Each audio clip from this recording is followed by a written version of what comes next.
মানুষ জীবন শেষ করে দেয় এটা চিন্তা করতে করতে, যে মানুষ কী বলবে। আর বৃদ্ধ বয়সে এসে বুঝতে পারে যে কেউ তার ব্যাপারে ভাবেই না, কারণ মানুষের আপনার উপর ইন্টারেস্ট নেই। তাদের তো শুধু টপিক প্রয়োজন আলাপ করার জন্য, কারণ তাদের কাছে তো একই কাজ আছে, যে পুরো মন দিয়ে করে। তাদেরকে তা করতে দাও। আর তোমার যা ভালো লাগে তাই করো, কারণ লোক তোমার কাজের ভুল ধরবেই। তো কি তাদের বয়স সব কাজ বাদ দিয়ে দেবেন? আরে তারা তো ঈশ্বরকেও ছাড়লো না।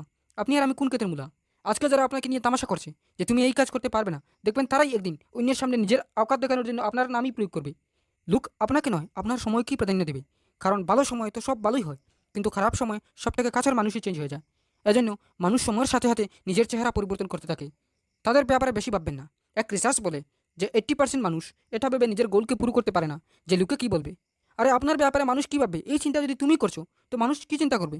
তাদের ভুল নয়, কারণ তারা তাদের মতো আরও লোককে তাদের টিমে সামিল করতে চায়। আর তুমি তাদের কথায় আসে তাদের সঙ্গ দিচ্ছ। তাহলে মনে করুন আপনি তাদের সাম্রাজ্য বড় করার জন্য তাদেরকে সাহায্য করছেন।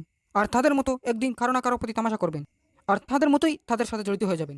আপনি কি এটা কখনো ভেবেছেন না, যে যারা আপনাকে নিয়ে এখন হাসি ঠাট্টা করছে তারা তাদের জীবনে কতটুকু সফলতা অর্জন করছে? এটা আপনিও জানেন যে তারা শুধু তাদের জীবন কাটিয়ে দিচ্ছে, আর তারা তাদের জীবনে কিছুই করেনি। তাহলে তাদের কথাকে ভ্যালু কেন দিচ্ছেন? একটি কথা মনে রাখুন বন্ধু, তারা শুধু আপনার সাথে টাইম পাস করতেছে। আর তারাই আপনার সময় নষ্ট করে আপনাকে একদিন অসফল বানাবে। আর একদিন বলবে, দেখলে আমি বলছিলাম না তুই কিছুই পারবে না। এজন্য আপনি কি তাদের মতো নিজের জীবন কাটাতে চান, নাকি আজ থেকে এক ভালো জীবন করতে চান? কমেন্ট করে বলুন। যদি ভিডিও পছন্দ করেন তাহলে লাইক করতে ভুলবেন না, আর এমন আরও ভিডিও দেখার জন্য চ্যানেলটি সাবস্ক্রাইব করে বেল নোটিফিকেশন অন করতে ভুলবেন না। ধন্যবাদ।